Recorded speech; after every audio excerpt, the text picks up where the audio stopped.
Hi, my name is Iscope Talan, or Iscope is the Queen, or Iscope is bisexual, and welcome to my YouTube channel. Today I will be talking about empaths. Now, Now you're asking yourself, what is an empath? Well, an empath is someone who is able to absorb the emotions, feelings, and physical illnesses of others to an extreme. And they can also be, what's it called? HSP. They're called HSPs. What was the whole term for it? Highly sensitive people. Yes, HSP is a highly sensitive person, and HSPs, they can be both empaths and HSPs. Now, yeah, okay, sorry. Anyways,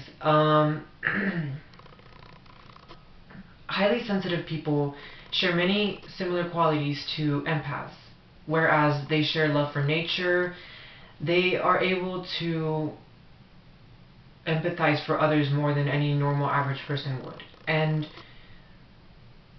they share many other similar characteristics. Now, I don't necessarily remember right now, but I can look online real quick to let y'all know.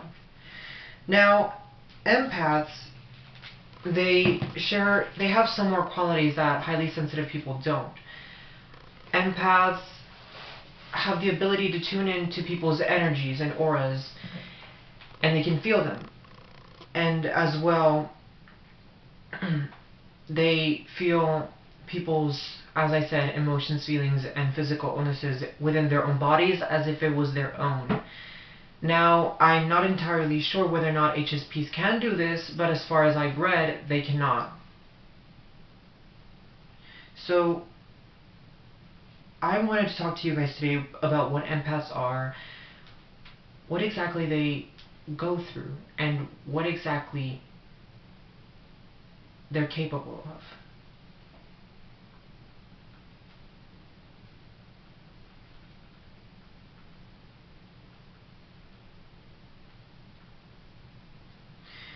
Anyways,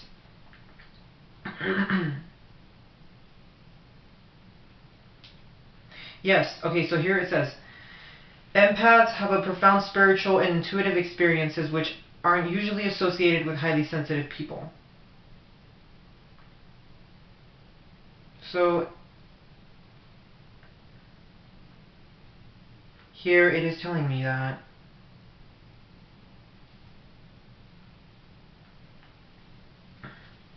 there is an empath who is also a psychologist. Her name is Dr. Judith Orloff. She's an MD. And she has her own website about it. If you guys go to Dr. Judith Orloff, Judith is spelled Judith. Orloff is spelled ORLOFF.com. If you guys go to her website, you can find out more about empaths if you're not willing to listen for a video, but that's something else. Anyways.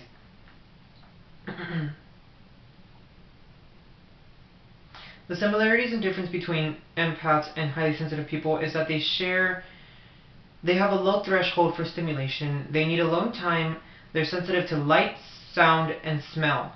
Plus, they have an aversion to large groups, and it takes them longer to wind down after a busy day since their system's ability to transition from high stimulation to being quiet is slower. Highly sensitive people are typically introverts, whereas empaths can be introverts or extroverts. They share a person's love of nature, as I mentioned. They share highly sensitive people's love for quiet environments, the desire to help others, and a richer inner life. Empaths are also described as altruists in one article that I read. Altruists are people who help others even when there is no benefit for themselves, and they give others the benefit of the doubt even to the detriment of themselves. Now that I have described what an empath is, I want to explain more about what exactly they can do. An empath is able to tune into people's energies, and they get a glimpse of what kind of person they are by closing their eyes, sitting in a quiet, calm, and peaceful environment. They take deep breaths in through their nose and out through their mouth, and once they do that, they connect themselves. They picture themselves as if they were a tree and their roots are their feet. And they either go outside in nature, or they can just go outside in the concrete, or even just at home, or sit on the floor as well. When they do this, they picture themselves a tree and their feet are their roots. They connect their roots into the earth, and it's as if they're part of the world, the earth itself, or nature itself. They connect to nature or to the earth, and they ask quietly,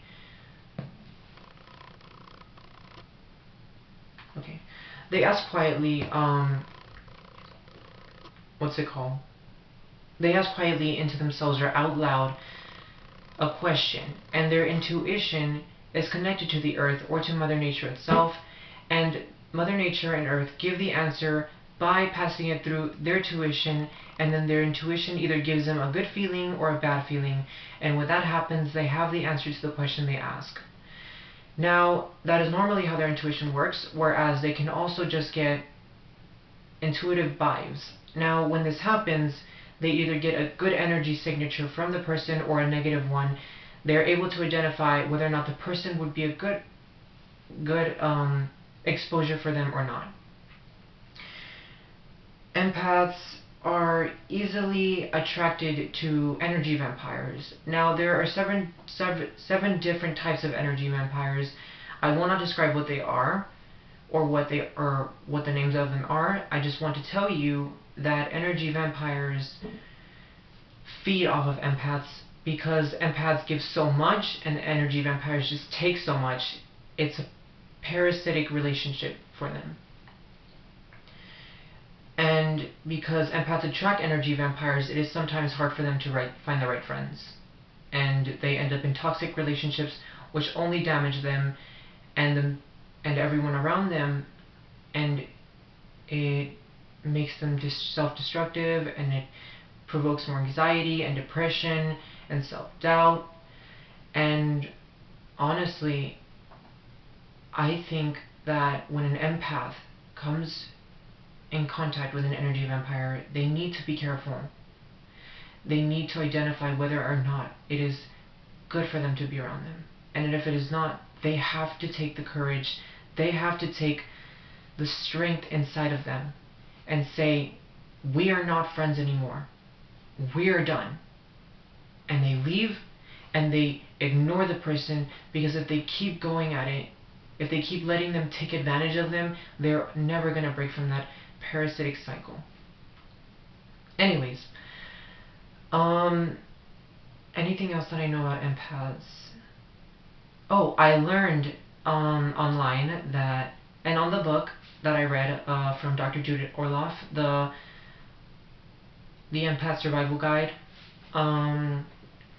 You guys can search it up on the internet and look for it, Anyways, I learned from the book and online that painkillers, especially acetaminophen, or if you also call it acetaminophen, causes a reduction in empathy, which is why some empaths go into addictions, and some of them also take painkillers, because it reduces the amount of empathy they feel, which prevents them from feeling the emotions, feelings, and physical illnesses of others. And that is why so many struggle with addictions, and why it's sad. Anyways, as I was saying, that is something else I learned from the book and online, as well, that they're portrayed as these people who have superpowers, but it's not just black and white like that. It's more, there's more to it than people can see about it. It's just something an empath can't really describe. It is something more they can experience, and if I could, and if other empaths could, we would be willing to share those experiences with others who are not empaths, because what empaths go through is incredible when it's good energies and good feelings. But when it's negative ones, it's horrible. Anyways, as I was describing, what was I talking about?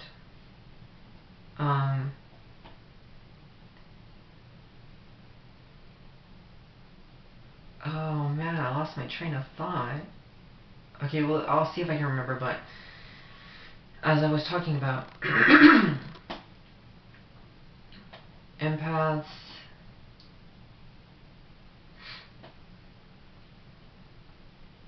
they're able to identify when someone is lying to them. Is it like Mr. Recording? They're able to identify when someone is lying to them because their intuition just tells them. It's weird how it works, but it does work. Oh, I remembered. Yeah, about how they're portrayed as supernatural. I mean, people with superpowers, but it's not that. There is information where empaths date back to the natives, the spiritual healers of back times when it was like really, really, really ancient times before, when technology didn't even exist, or modern medicine. Anyways, they're not people with superpowers. They're beings who I believe, in my own opinion, that were somehow maybe touched by a higher power, a higher being, maybe even God himself, and they were given this special, unique ability to help others feel understood, and to help others find their purpose. And I really do believe that empaths are the key to bringing the lack and loss of empathy in this world, and to help others feel more secure and safe in this world.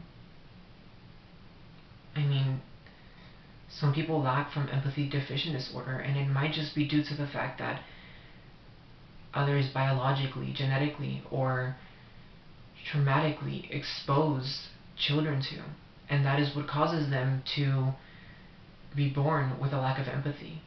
But if empaths were to be embraced and to be a known thing in this world, they could bring out the empathy to others, and it would just create this incredible circle and cycle of pure exposure to empathy. And